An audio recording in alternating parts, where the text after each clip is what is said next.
Bahwa kita tetap konsisten komit bahwa pilkada di Aceh tetap harus dilaksanakan di 2022. Men and match. Oke. Roll action.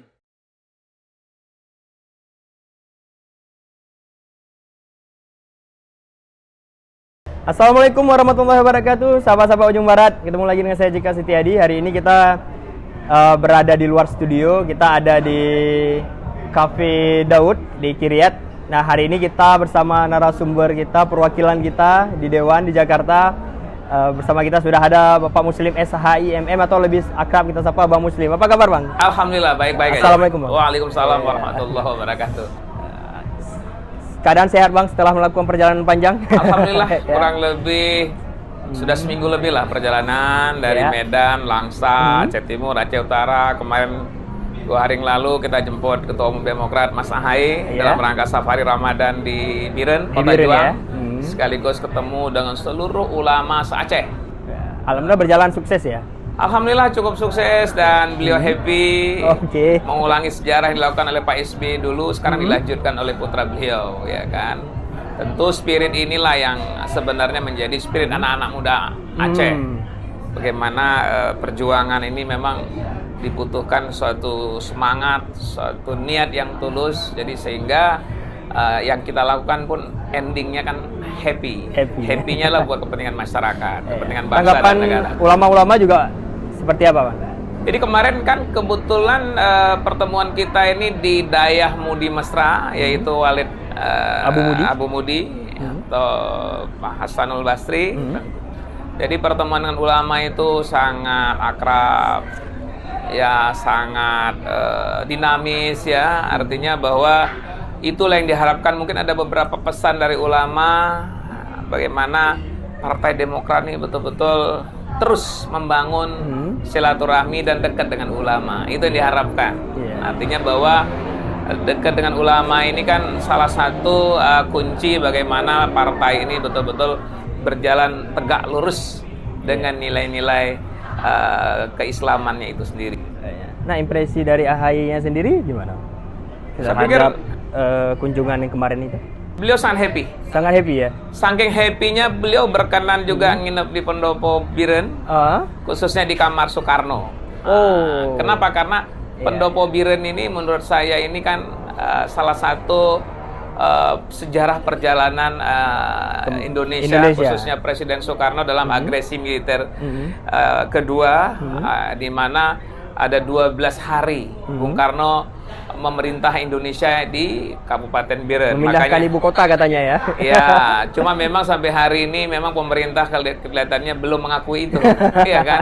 Tentu untuk mengakui ini kan butuh proses. Ya mudah-mudahan Ketua Mas Ahaye ini juga ini bisa menyuarakan bahwa di Aceh juga itu kota Juang, di Kabupaten Biren juga pernah Bung Karno memerintah selama 12 hari. Siapa tahu nanti perjuangannya, doa ulama, doa masyarakat Aceh, juga doa seluruh Indonesia bahwa suatu saat juga Biren ditetapkan pernah menjadi ibu kota Indonesia ketika agresi militer Belanda kedua. Saya pikir itu yang sangat menarik ya kan. Tapi hampir saja program Safari Ramadan ini tidak berjalan ya karena kejadian KLB kemarin ya. Tapi alhamdulillah sudah. Tapi terus terang memang sangat melelahkan. Kenapa saya katakan ya harusnya tidak ada urusan KLB itu kan. Kenapa saya katakan tidak ada urusan? Karena secara institusi Partai Demokrat tuh 100% utuh mendukung Ketua Umum Ahaye, Ketua Umum partai yang sah dan demokratis dipilih secara langsung pada saat Kongres di Jakarta. Artinya ketika ada pihak lain ya khususnya dikatakan ini adalah kudeta. Kenapa? Pembegalan. Karena yang dilakukan oleh orang luar. Dan seluruh peserta yang hadir itu ilegal. Tidak ada satupun yang memiliki mandat, yang memiliki persyaratan yang memenuhi standar daripada anggaran dasar dan anggaran rumah tangga partai. Tapi yang hadir itu rata-rata Bang juga memang kader ya. Kader Demokrat tetapi tidak mendapatkan mandat dari ketua daerah. Yang hadir tidak ada kader Demokrat. Yang ada adalah mantan kader Demokrat yang sudah dipecat sudah diberhentikan, sudah pindah ke partai lain, tidak terpilih nyalek, kembali lagi ke Demokrat, bikin kacau, ya kan? Akhirnya makanya kita katakan pembegalan ataupun kudeta. Artinya apa? Ini mudah-mudahan ini menjadi residen buruk yang terakhir. Kedepan kita harapkan demokrasi kita ini tidak terulang kembali seperti terjadi Partai Demokrat. Coba bayangkan, seandainya pemerintah mengesahkan SK Kumham, jadi apa negara ini? Betul. Dan alhamdulillah saya yakin ketika situasi kondisi, Ketua Umum Mas Ahaye langsung konferensi pers, ternyata dukungan publik luar biasa terhadap Partai Demokrat, bahkan semua partai mendukung. Artinya ini tidak boleh terjadi. Dan alhamdulillah Pak Presiden, Pak Loli selaku Menkumham juga mendengar aspirasi dari masyarakat. Dan ini kalaupun dipaksakan pasti akan bermasalah dan akan pasti rame dan sangat mengganggu stabilitas demokrasi di Republik Indonesia ini, saya pikir kan. Kita bersyukur apalagi bulan Ramadan ini, kita harapkan doa ulama Aceh, doa masyarakat Indonesia, doa kader Demokrat dari Sabang sampai Merauke, sehingga Partai Demokrat insya Allah hari demi hari terus bangkit dan elektabilitas terus akan naik. Tentu kita harapkan SBY juga suatu saat insya Allah akan jadi pemimpin di Republik ini. Itu harapan kita semua. Berarti dengan terhapusnya 2 periode itu, aturan 2 periode, saya pikir kita berdoa jangan sampai terwujud. Ya memang kita dengar dari semua ini kan kita baru dengar cerita bahwa Pak Presiden Jokowi ada menginginkan untuk 3 periode atau 4 periode. Tapi ini kan baru wacana. Tapi semuanya kan kita berharap ya DPR juga harus membuka diri, membuka mata bahwa masa jabatan presiden 2 periode harus final. Jadi sehingga tidak terjadi lagi seperti rejim Soeharto atau rejim sebelumnya. Jadi sehingga demokrasi kita itu betul-betul berpihak kepada kepentingan masyarakat. Kemudian Bang, kondisi Demokrat pasca pembegalan itu semakin solid kah? Atau justru semakin kuat dengan pembegalan ini kita tambah kuat. Artinya, kenapa tambah kuat? Artinya, nggak tahu siapa yang sebenarnya musuh ya? Karena memang kita nggak ada masalah. Tidak ada masalah ya? Jadi kita 34 DPD, 517 DPC, seluruh DPP tidak ada satupun yang keluar rel. Bahkan kita tambah solid. Kita bersyukur mungkin dengan adanya KLB abal-abal ini kita tambah kompak, tambah bersatu, dan Demokrat sangat kompak dari itu. Saya merasakan betul 3 periode DPR di Partai Demokrat bahwa sangat demokratis di Demokrat. Biarpun orang bilang partai keluarga, saya katakan sah-sah aja sebenarnya. Dan menurut saya yang selama itu demokrasi berjalan dengan baik dan partai ini sangat dinamis dan demokratis, saya pikir tidak ada yang salah. Itu terjadi bukan hanya di Partai Demokrat. Nah, kita akui Partai Demokrat tidak lepas dengan figur sosok Pak SBY. Betul. Apalagi Aceh. Aceh kita tahu betul konflik kita 32 tahun. Pak SBY lah sebagai tokoh yang mendamaikan perdamaian Aceh. Dan hari ini kita bisa nikmati. Coba dulu Aceh Utara, Aceh Timur, Aceh PD, dan hampir semua kita mau keluar malam takut. Kita bersyukur hari ini kita sudah merdeka dari ketakutan, merdeka dari penindasan. Ya mudah-mudahan ini awal kebangkitan kita membangun Aceh lebih baik ke depan. Gitu Dinda. Oke, Bang, tertarik tadi Bang mengenai 3 periodenya Abang. Dulu Abang sempat di Komisi 10 Pendidikan, yang dengan program Abang sangat luar biasa, beasiswa di mana-mana, itu udah menjadi bukan rahasia lagi, sudah menjadi konsumsi publik semuanya. Kemudian hari ini Abang menjadi berpindah ke Komisi 4 nih Bang. Nah, tapi mungkin sebelum ke situ ada yang menarik ini Bang. Saya dapat bocoran katanya Abang itu dulunya seorang anak nelayan. Mungkin itu salah satu mendasari pemindahan Abang ke Komisi 4. Atau kita cerita dulu deh tentang masa kecil Abang. Yang katanya Abang anak nelayan, kemudian sempat menjual jajanan ya Bang? Pulut. Itu di wilayah mana Bang? Di Aceh Timur. Jadi dulu saya ini Alukumba. Alukumba ini Kecamatan Ranto Slamet, Kabupaten Aceh Timur. Jadi masa kecil saya memang dihabiskan karena kita orang nggak punya ya. Bapak saya seorang nelayan, ibu saya juga seorang ibu rumah tangga. Hari-hari kebetulan kita dagang pulut, naruh di warung-warung ya kan. Saya kebetulan yang masih kecil, masih sekolah SD waktu itu ya, antarlah kue-kue di warung-warung ini. Pulang dari sekolah kita pergi cari uang, kadang-kadang cari kepiting, kadang-kadang ngangkut batu bata, ya kan. Tapi itu semangat yang penting. Malam saya ikut ngaji di pesantren. Artinya bahwa waktu-waktu ini kita isi dengan baik. Alhamdulillah banyaklah prestasi-prestasi yang saya dapatkan di masa-masa kecil, juara musabaqah tilawatil Quran, juara puisi. MTQ. Iya, juara Tingkat? MTQ, tingkat kecamatan sampai tingkat kabupaten. Nggak lanjut ke provinsi? Enggak. Waktu itu karena saya udah pindah ke Jakarta. Oh begitu ya. Di Jakarta nggak lanjutkan ya?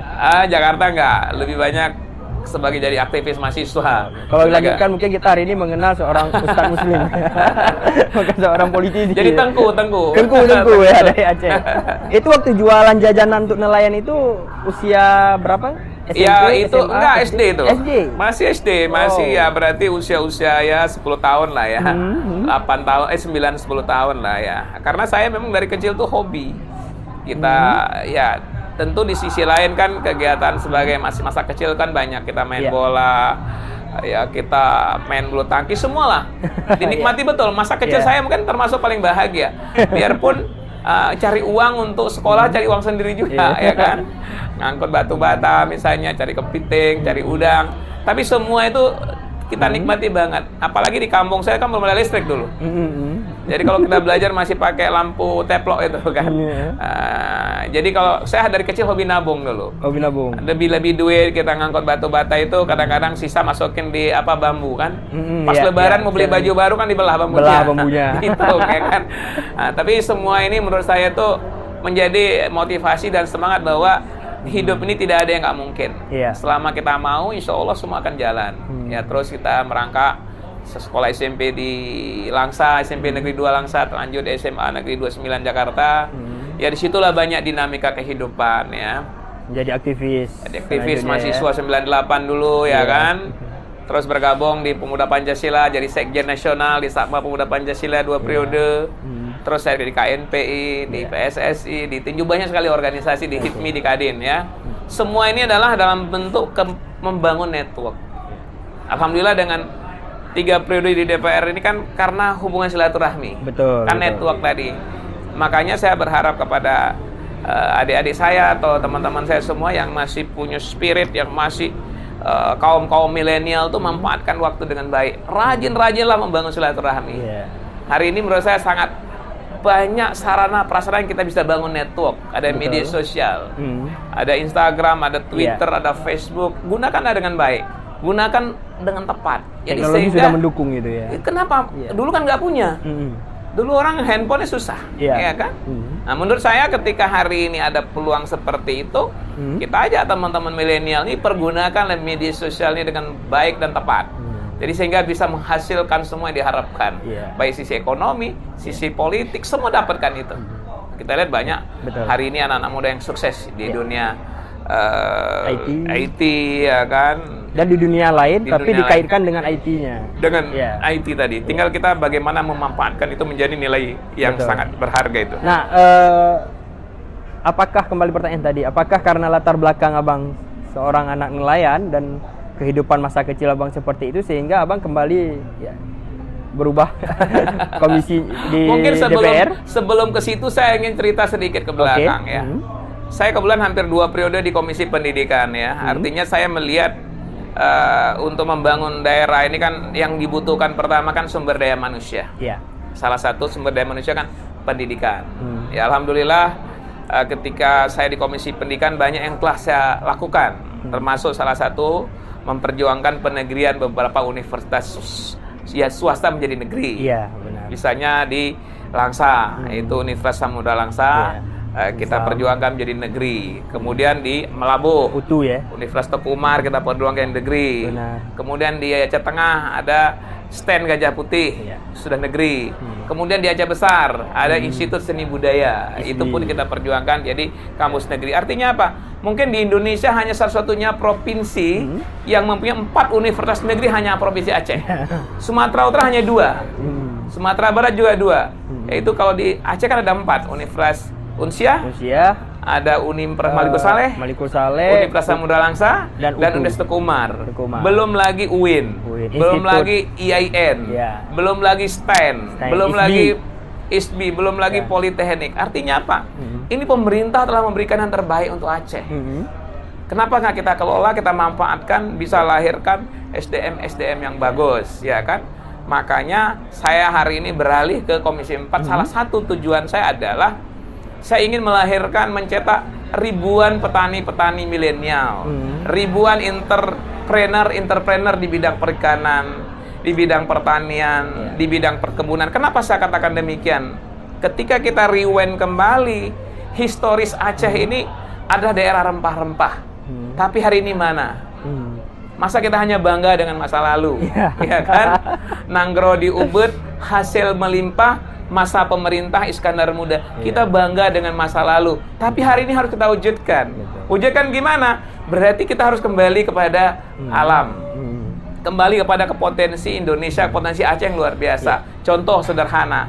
Saya udah mulai mengembangkan, misalnya kita mulai menanam pinang kembali. Pala kembali. Ya kan? Kemudian cengkeh, nilam. Artinya apa? Ini semua produk ini sampai kapanpun dibeli. Betul. Dan menjadi pasar dunia. Terbukti dari zaman dulu sampai sekarang itu dicari. Ada kopi. Coba bayangkan. Inilah yang saya mengajak kita memotivasi anak-anak muda ini bisa menjadi petani-petani sukses. Kemarin banyak saya bantu, ada berapa kemarin kita perjuangkan ikut magang di Jepang. Alhamdulillah tahun ini ada 2 orang dari Unimal berangkat ke Jepang.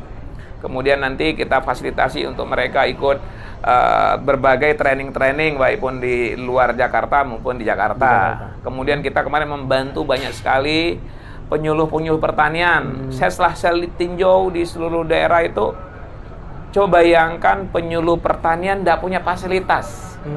Komputer mereka dapatnya tahun 2011. Alhamdulillah kemarin kita turun. Akhirnya pemerintah kemarin langsung saya ikut bagi-bagi itu hampir seluruh kecamatan penyuluh sekarang sudah diberikan komputer yang terbaik. Jadi sehingga semua data-data daripada kelompok-kelompok tani mereka bisa masukkan ke database. Jadi sehingga ke depan kita tahu seperti apa sih data petani kita. Database-nya sudah ada. Sudah ada. Kalau nggak punya, coba bayangkan. Komputer masih tahun 2011. Pentium berapa itu? Sama kayak kita nih kan. Kita belajar zaman dulu, sekarang nggak bisa lagi. Iya, betul-betul. Iya kan, harus menyesuaikan dengan inilah mungkin kenapa saya memilih pertanian sebagai home base di periode ketiga. Hanya satu tujuan saya adalah bagaimana melahirkan petani-petani milenial, pemuda-pemuda Aceh yang mau kembali terjun ke sektor pertanian, sektor perikanan, sektor peternakan. Kalau ini semua terwujud, saya yakin persoalan pengangguran, persoalan kemiskinan di Aceh insya Allah ini semakin hari semakin berkurang, dan insya Allah akan Aceh menjadi surplus. Tidak lagi yang termiskin di Sumatera ya? Tidak lagi termiskin.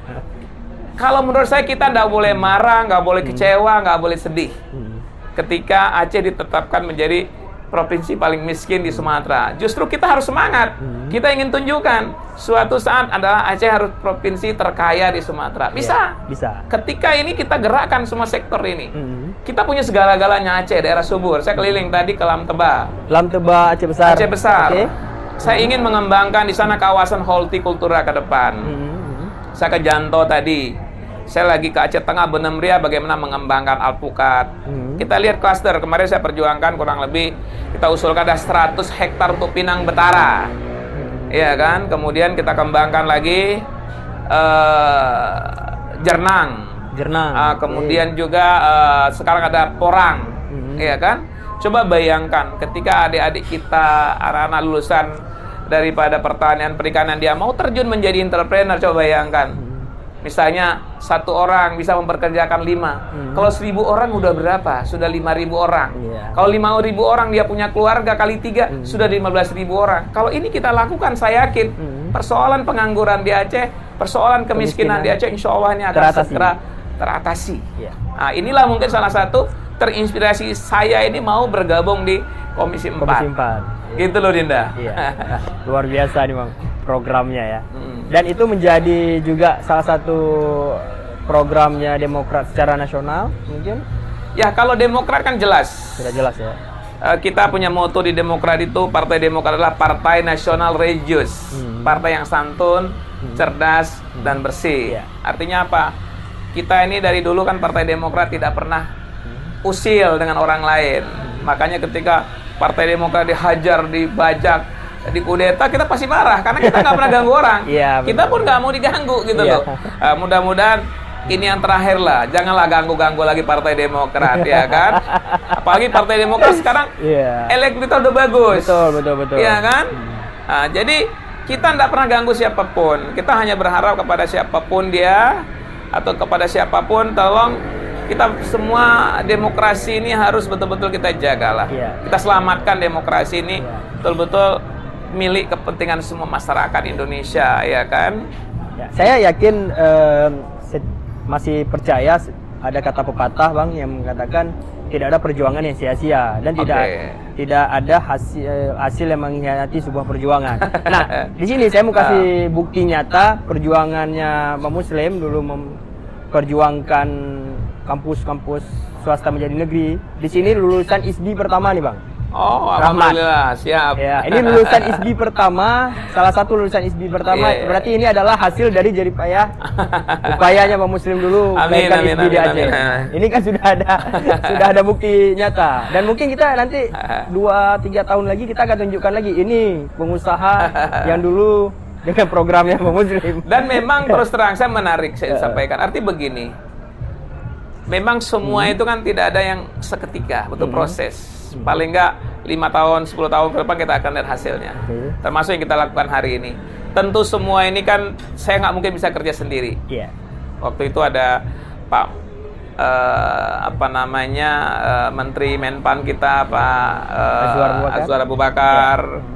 Kemudian ada teman-teman kita semua mendukung, ya kan? Nah, makanya yang dibutuhkan hari ini adalah harus kompak. Itu dia. Kalau kita kompak, insya Allah semua kita bisa lakukan. Yang kedua harus punya political will. Arti political kita jadi anggota DPR ngapain dulu? Apakah hanya memperkaya diri sendiri? Ataukah kita ingin numpuk harta? Ataukah ingin berbuat sesuatu sebagaimana sumpah jabatan kita?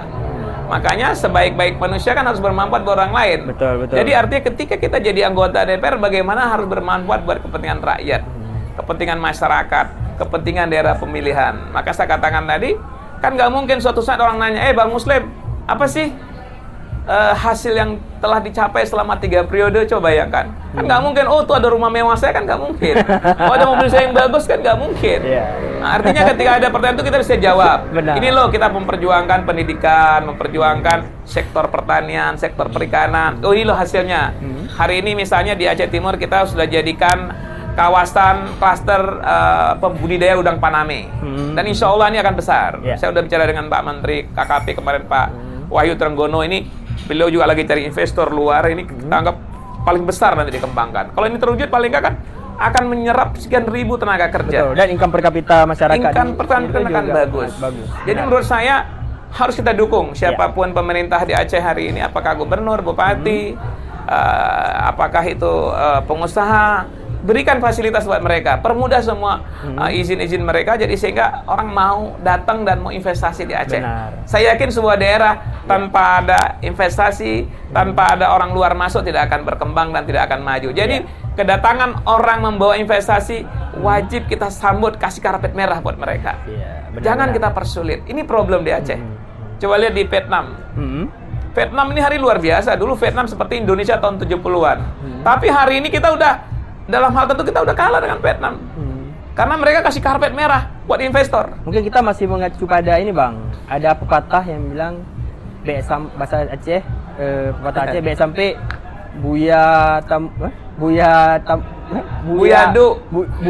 buyadu tedang-dang buya tama merasiki. Jadi mungkin ada kekhawatiran di situ mungkin ya. Seharusnya tidak ada yang dikhawatirkan. Saya yakin kita ini, makanya saya pikir harus punya political will tadi, ya kan? Justru ketika orang datang, kan dia kan nggak mungkin dia tanah kita dibawa ke Pulau Jawa. Betul. Dia investasi kan di sini. Suatu saat dia akan kembali kan. Betul. Apa yang diuntungkan kan nggak mungkin dia cari tenaga kerja didatangkan di Pulau Jawa semua. Paling nggak kan udah memberi lapangan kerja buat kita. Habis itu lingkungannya juga akan hidup, ya kan? Makanya kita harus membangun hubungan yang bagus, ya kan? Saya yakin pemerintah Aceh sudah banyak melakukan MOU misalnya. Kenapa hari ini investasi belum banyak turun di Aceh? Ya Kenapa? mungkin faktor di daerah ini kan masih belum welcome benar terhadap para investor ini. Ataupun investor ini kan butuh fasilitas. Iya. Misalnya mereka mau investasi di Sabang, apa perintah mereka? Listriknya harus siap, mencukupi. Airnya harus siap. Ketika ini kita tidak penuhi, ya dia nggak mau investasi dong. Betul. Ya kan? Inilah yang harus dilakukan oleh pemerintah daerah. Iya.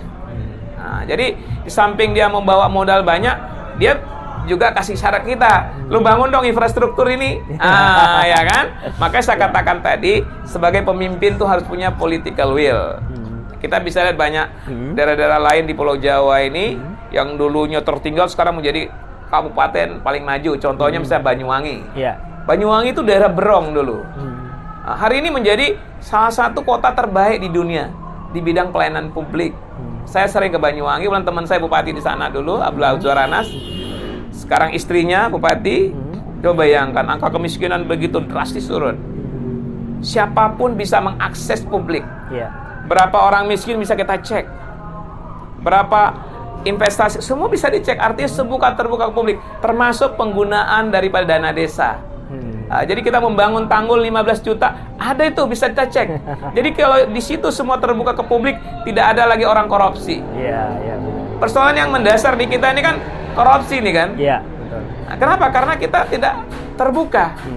Kalau semua dibawa ranah publik, saya yakin semua bisa dikontrol. Makanya kita lihat seperti negara Singapura kok begitu maju, karena mereka terbuka. Semua tuh sistemnya jalan. Iya. Nah, makanya saya katakan tadi, kalau Aceh ingin maju, ya sistemnya harus dibangun yang bagus. Siapapun bisa akses. Hari ini kan kita sulit mengakses. Otomatis kalau semua akses publik ini bisa diakses, orang melakukan korupsi itu sulit. Sulit, betul. Seperti Karena banyak yang memantau. Dia pantau. Siapapun bisa pantau.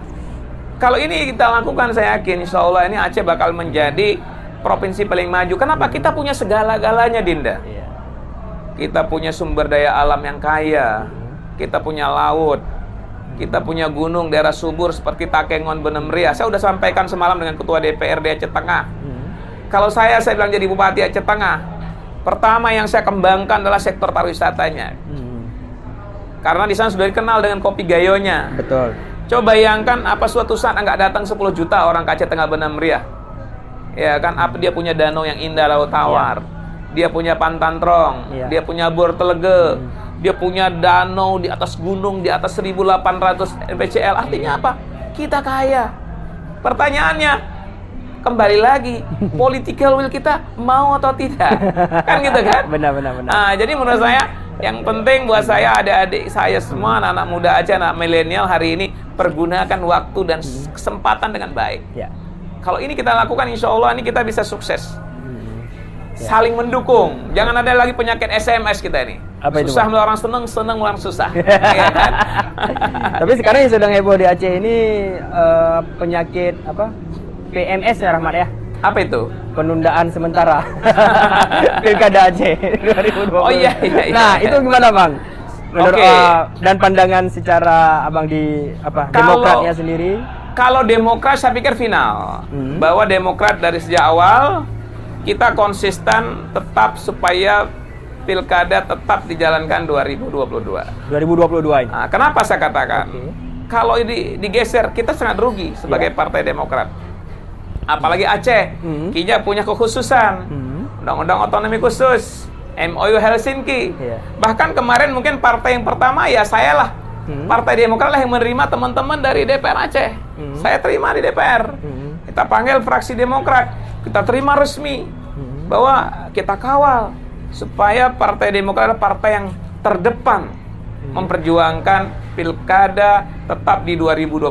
Bahkan Ketua Partai Aceh kemarin ke DPP silaturahmi dengan Ketua Umum Mas Ahaye, dan kita nasib sepenanggungan bahwa kita tetap konsisten komit bahwa Pilkada di Aceh tetap harus dilaksanakan di 2022. Kemudian surat keluar ya 2024. Itu sudah final kah surat itu atau masih bisa ini, Bang? Sampai hari ini kan tidak pernah dibahas Undang-Undang Pemilu di paripurna.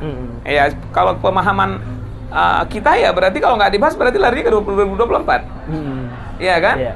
Artinya apa? Ini pemerintah juga kan punya keseriusan nggak di situ. Yang kedua, memang sulit hari ini kalau kita bicara di parlemen ya. Karena yang di luar pemerintah kan hanya 2 partai. Iya. Yaitu Partai Demokrat dan PKS. Demokrat 54 kursi, PKS 50 kursi. Sementara total kursi kan 575 kursi kan? Iya, 500. Iya kan? Iya. Artinya apa? Nggak nyampe 20% kan? Betul. Artinya kalah apa? signifikan ya. Sudah pasti kalah. Nah, menurut Abang sendiri dengan penundaan itu apakah ada udang di balik batu, Bang? Ya saya pikir politik itu semua ada, pasti ada lah ya kan. Kita kan harus jujur. Publik juga pasti melihat. Betul. Semua punya stiko yang namanya politik itu kan pasti ada kepentingan. Betul. Apa kepentingan penguasa, atau apa kepentingan apa? Ya pemerintah kan tentu punya dasar masing-masing. Iya. Tapi kan kita kan nggak bisa pungkiri bahwa semua kebijakan tuh pasti ada kepentingan-kepentingan yang lebih besar. Ya kalau pemerintah tentu kepentingan bangsa dan negara katanya kan gitu kan. Tapi di kita ini seharusnya juga pemerintah harus lihat kita punya undang-undang otonomi khusus. Kita juga punya MOU Helsinki. Ini juga tidak boleh dinafikan gitu loh kan. Jadi sehingga pemerintah juga harus mengakui itu. Ya apakah kan nggak mungkin kita harus perang lagi menyampaikan aspirasi kita ya kan? Ya Udah kan? cukup lah kita Udah cukup. perang-perangan.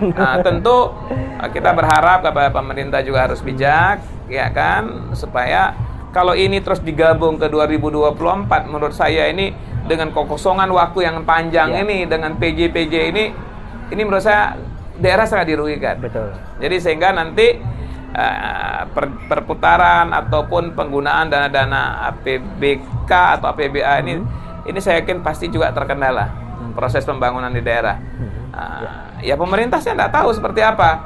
Karena saya lihat pemerintah terkesan tetap mengotot di 2024 ya kan.